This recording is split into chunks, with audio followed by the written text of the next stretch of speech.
Hello and welcome to my review of Fast and Furious 8, otherwise known as The Fate of the Furious.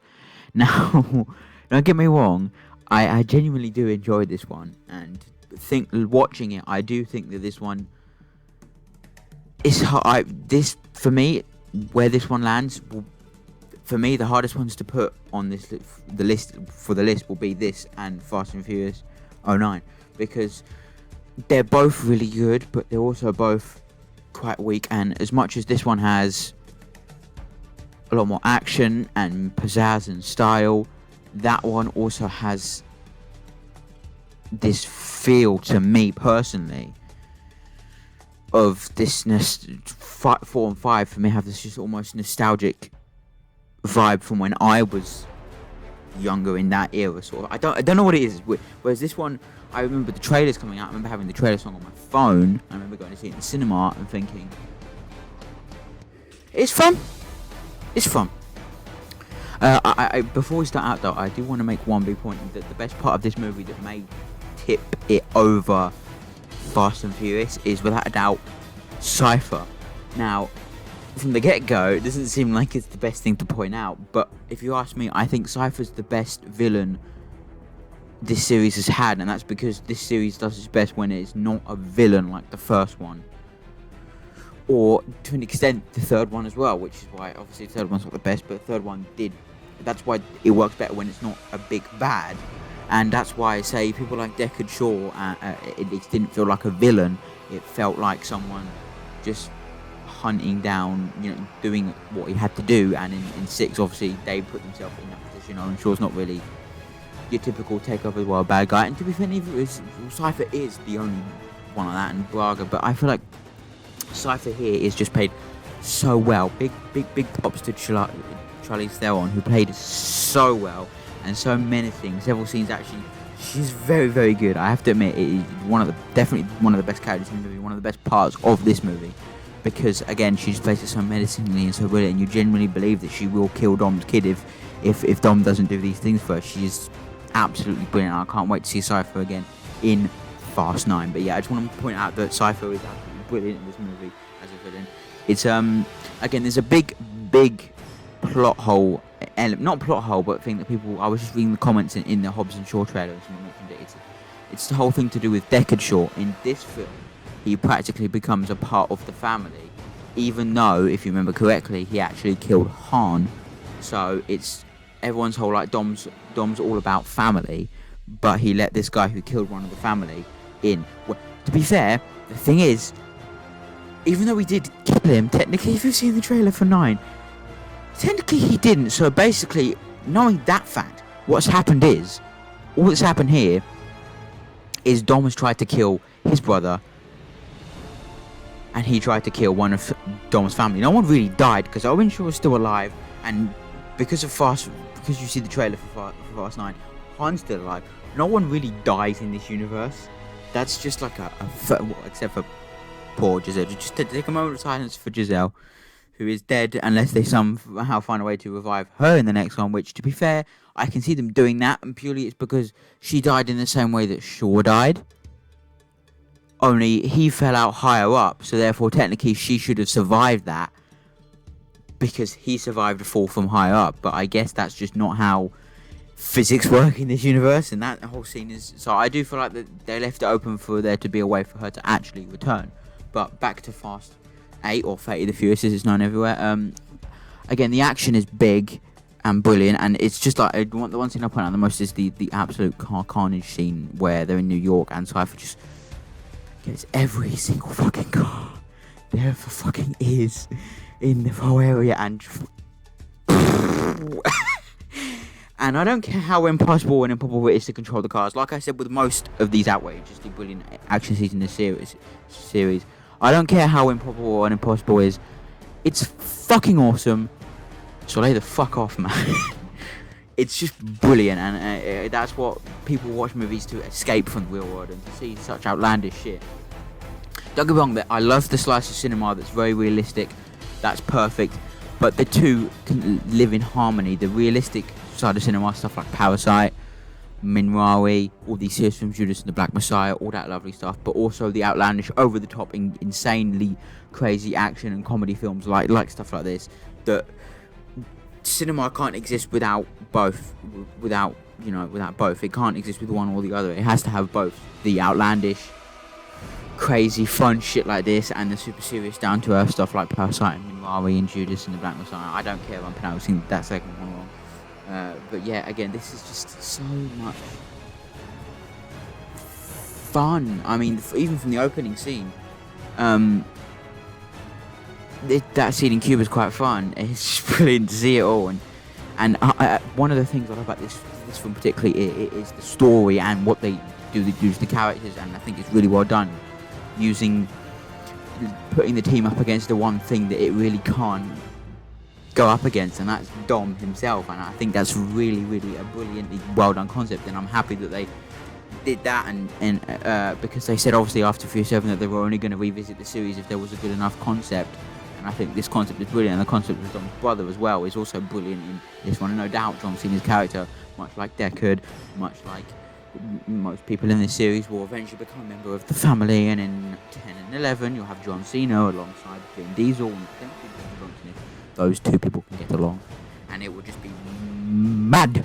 But yeah, it's again, it's just full of action and brilliant fun, and it's great to see everyone on top form again. Roman and Tej, damn. Ramsey is brilliant here as well. Although the one thing I want to mention, I was watching it, and the first scene that they're all in together, the heist in Berlin, you see Ramsey is in the car with Tej, but she literally says and does absolutely fuck all in that scene. I'm not saying that there wasn't any reason to have her there, but it seemed a bit like, and nothing against the actress, Natalie Emmanuel's a phenomenal actress and stuff, she does brilliant playing Ramsey. But was there a point of having her character in the car if she was going to say or do absolutely nothing when everyone else actually said something in that scene? She was the only character in that scene who didn't say anything, and it's just a bit, when the fuck would you do that? Why the fuck would you do that? But I guess that's just how they want to do it, I suppose. But yeah. Again, the cars are on top-notch form here. There isn't as memorable cars as say there were in the last film, or even the film before that. But there's still some Dom's ice charger he uses is brilliant. It's good to see him in the I think it's a Plymouth, but I don't know what it's called. The one that he drives around New York and that. It's good to see the Mercedes AMG GTR in this film. That's a great car. And I don't know if it's the GTR or the SLS, but I hope it's the GTR because that car's lovely. Again, Roman's in a Bentley in this one, and then he also appears in a Lambo at the end of the film, so that's fun. Tej is in a tank, which is epic. Yeah, again, it's got action, it's got cars. Kurt Russell's back as Mr. Nobody. Little Nobody's funny. It's good to see that the relationship between The Rock and Statham are just so well done, and I think the concept of having those two in a buddy cop movie, I mean, it turned out fucking amazing. Hobbs & Shaw is a great film, but at the same time, it doesn't feel like it's part of the universe, because not only does it have a weak soundtrack, it it just feels different, and I think I like it's different, but the soundtrack is weak for this one. But for Hobbs & Shaw, not... Hey, we're going to get to the soundtrack and score in a minute.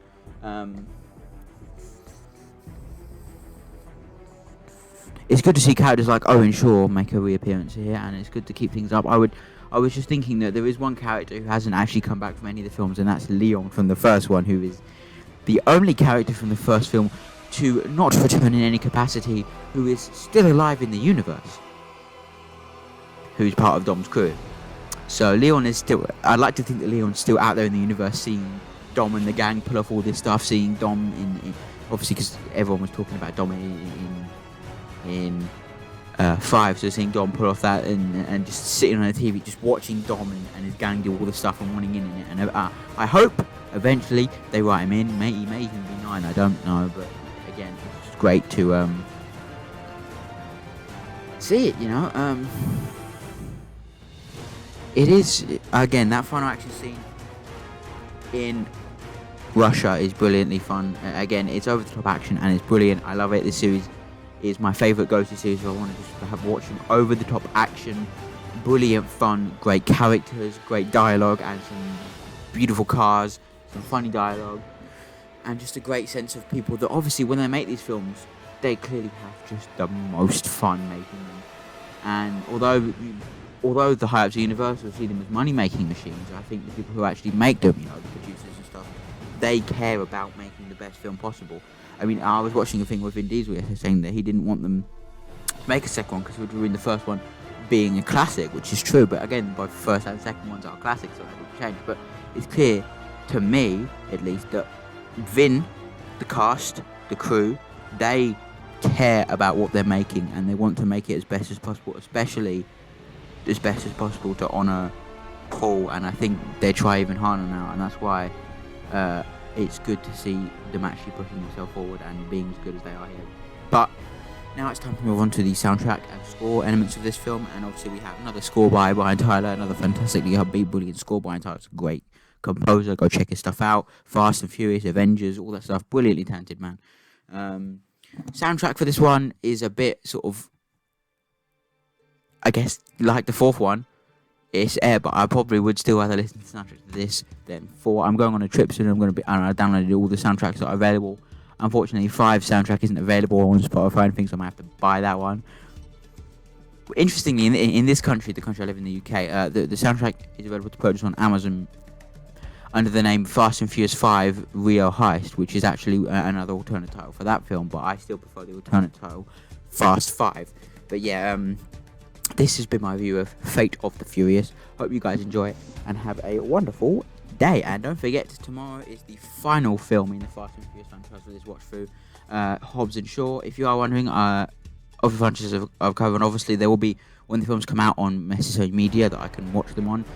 I'm not going to do it straight out of cinema because I need to watch the film a couple of times to really get a vibe of it, really. So there will be reviews of things like No Time to Die, Black Widow, and the new Marvel stuff. Loki, they'll get a serious review when that comes out. Hobbs and Fast 9 and Spiral for the Book of Saw when that stuff comes out. But yeah, once I complete once I do finish the series, finish the Saw series, and then move on to Mission Impossible, I will then start just doing reviews of movies that I want to watch. You know, different stuff. There are definitely stuff like Hitman's Bodyguard, Zack Snyder's Justice League. That will all come in due course. Don't worry. And yes, the Thought Park soundtrack CD review is on its way. If you guys are checking out the second channel, and also today we're uploading the second trailer compilation to the second channel. Don't forget to tune in for that. It will go up around 10 minutes after this review. It should be up. We've got. Again, I've been waiting a long time to make this one because there's a lot of trailers I've had from ages ago. So we're talking as far back as the Loki trailer, Hitman's Wife's Bodyguard, the last Fast 9 trailer, and Shang-Chi. They've all been sat as far as on my computer waiting for the 6th trailer because I do them in 6s, so the next 6 trailers. So there'll probably be big gaps of times between trailer compilations. But yeah, they will be going up tonight because we finally got another trailer, Quiet Place Part 2 final trailer. So I'll put all the links in the description of that video for all the trailers and stuff from the official places I got them from. But yeah, thank you guys for watching this video. Have a wonderful day. Bye bye for now.